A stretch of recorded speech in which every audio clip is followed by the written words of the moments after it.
ये सब काम जल्दी निपटा दो। सॉरी, कल आपसे थोड़ी ऊंची आवाज़ में बात कर ली।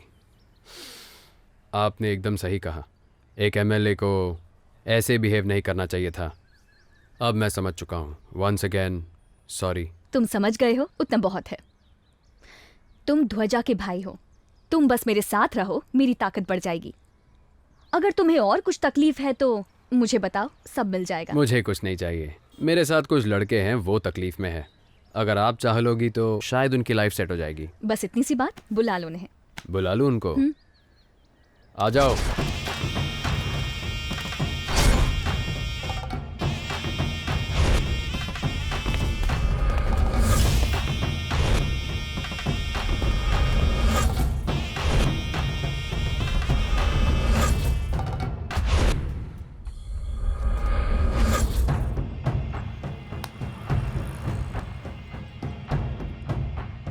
क्या हुआ मैडम, इतना घबरा गई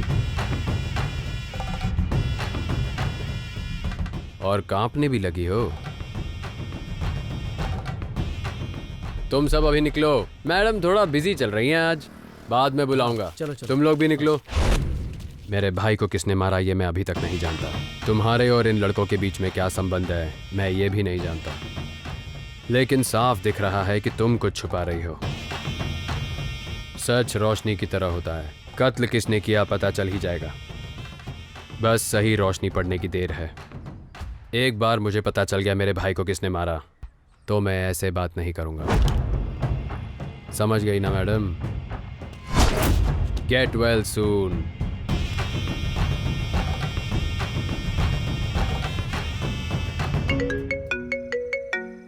जना, बोलो। ध्वजा के कत्ल के बारे में मैंने तुमसे एक बात छुपाई थी, लेकिन जैसा तुम सोच रहे हो वैसी कोई बात नहीं है। कल मैं दिल्ली जा रही हूँ और वहाँ मैं अपनी शपथ लेने वाली हूँ, और उसके बाद जो भी बात है वो मैं तुम्हें बताऊंगी। आप क्यों इस बात को छुपा रही है मेरे बिल्कुल समझ में नहीं आ रहा। छुपाने का एक कारण है, लेकिन अभी वो इम्पोर्टेंट नहीं है। कुछ और काम बाकी हैं। कल कोर्ट में मर्क्यूरी फैक्ट्री का जजमेंट आने वाला है, वो इम्पोर्टेंट है। कल हमारी पार्टी का एक फंक्शन है, वो डॉक्यूमेंट्स कोर्ट में किसी भी तरह पहुंचने चाहिए। बलराम तुम्हें रोकने के लिए कुछ भी कर सकता है। एविडेंस को सेफली कोर्ट कैसे पहुंचाना है इस बारे में सोचो। मैं सोच रहा था मैं अकेले हो गया इस लड़ाई में, पर आपकी बात सुनकर बहुत अच्छा लगा। आप चिंता मत कीजिए, कल फंक्शन खत्म करके एविडेंस मैं खुद कोर्ट में जाकर सबमिट कर दूंगा। मेरे भाई के कातिल को मैं नहीं छोड़ने वाला। तुम अपना ध्यान रखना। क्या बात है? सर बात करिए। हेलो। कल फंक्शन में पैसे बांटे जाएंगे तो धक्का मुक्की तो कॉमन बात है, और उसी धक्का मुक्की में जना का भी काम तमाम होना चाहिए।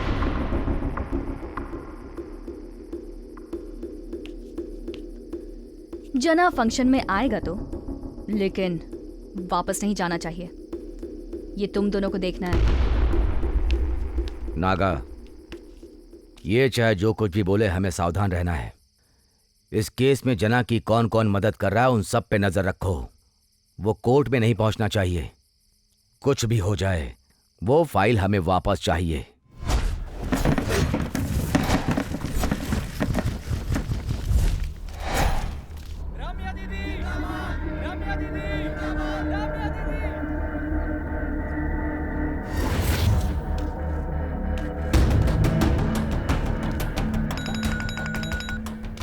सब लोग वहां पर तैयार है ना? हाँ पापा, अब बिल्कुल भी चिंता मत करो, अभी तक वो कोर्ट नहीं पहुंचा है। याद रखना जना किसी भी हाल में उस फाइल को लेकर के कोर्ट में ना पहुंचे। उसे वहीं मार दो। ठीक है पापा।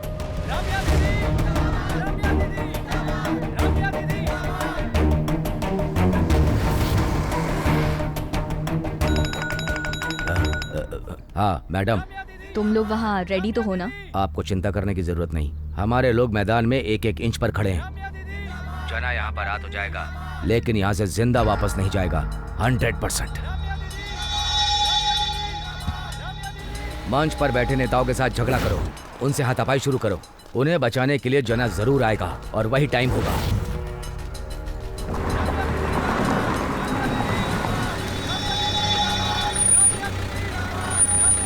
हम लोगों की प्रिय नेता रम्या दीदी यहाँ पर आ चुकी है।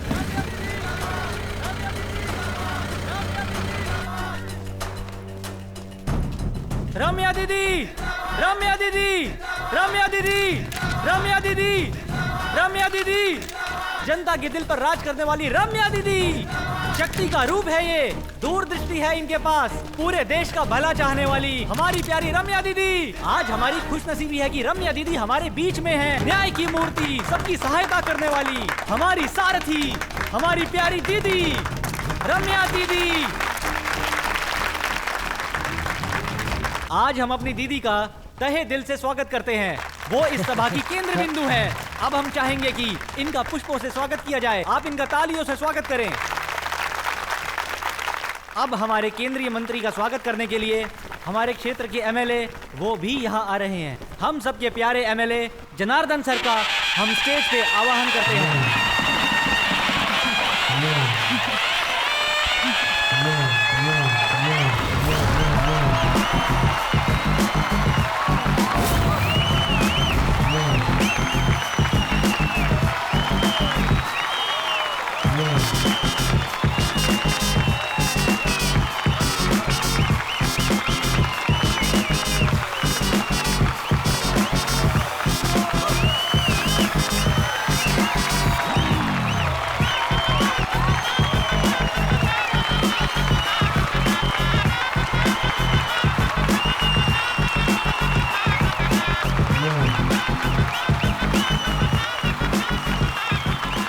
नमस्कार।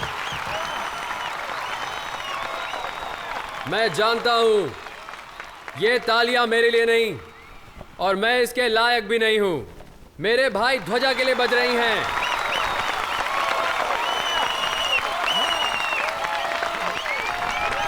मेरे भाई ने कमाए हैं ये प्यार, आप लोगों का प्यार, भरोसा। अब मैं आप लोगों को बताना चाहता हूं कि आपके प्यारे ध्वजा को किसने धोखे से मारा।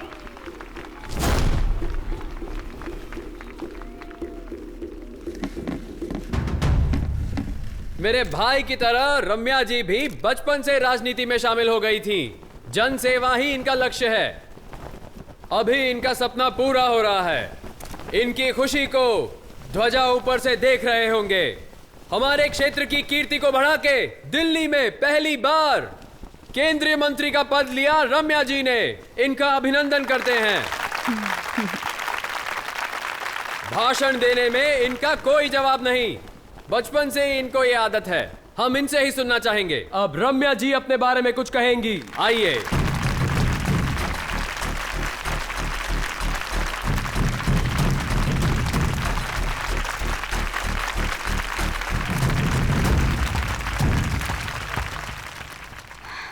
मेरे प्रिय अभिभावकों, कार्यकर्ताओं, आप सबको नमस्कार।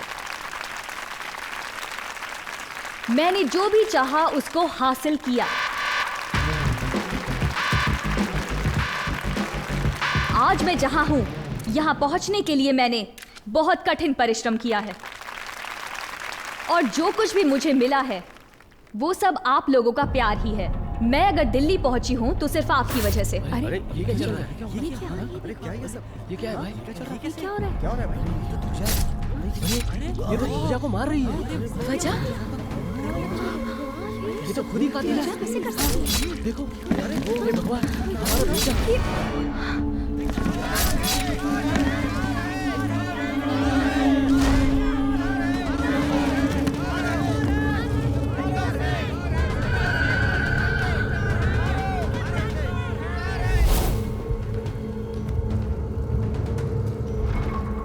हेलो। जना, मुझे तुम्हारे भाई का अफसोस है। वो मेरे लिए मेरे बेटे से कम नहीं था।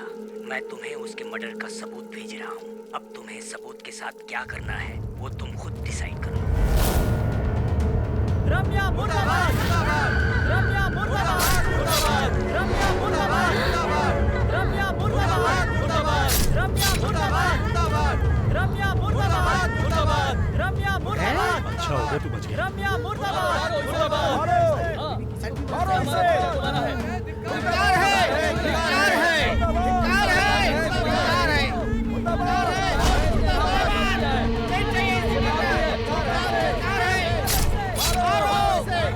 मुझे लगता था तुम जानती हो पर छुपा रही हो कि मेरे भाई को किसने मारा, लेकिन मैं ये नहीं जानता था कि तुमने मारा।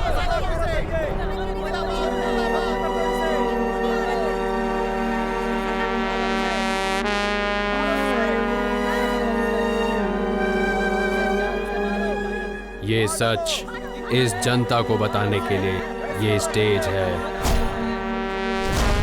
और तुम्हारी गलती के लिए सजा मैं नहीं, ये जनता और तुम्हारे साथ वाले भी देंगे।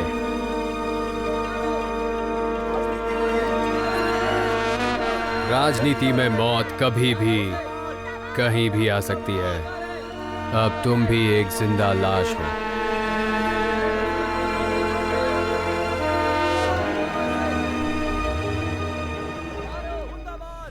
यहाँ सब कंट्रोल में है भाई। हाँ भैया। ए, क्या हुआ? क्या चल रहा है वहां पे?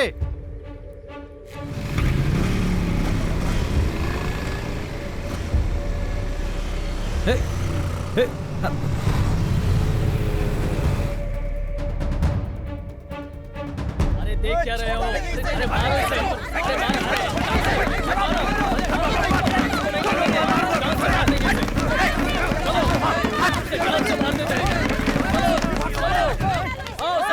वो एमएलए जना बचना नहीं चाहिए। जा मार उसे।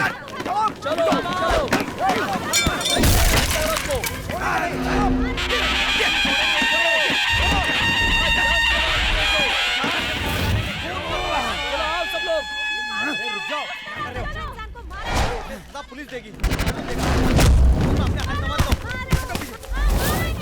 मैं कह रहा हूँ ना, पीछे हटो।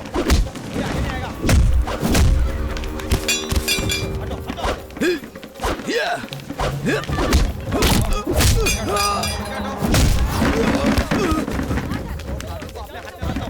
हटो पीछे। चलो मारे इसे।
आगे जाओ।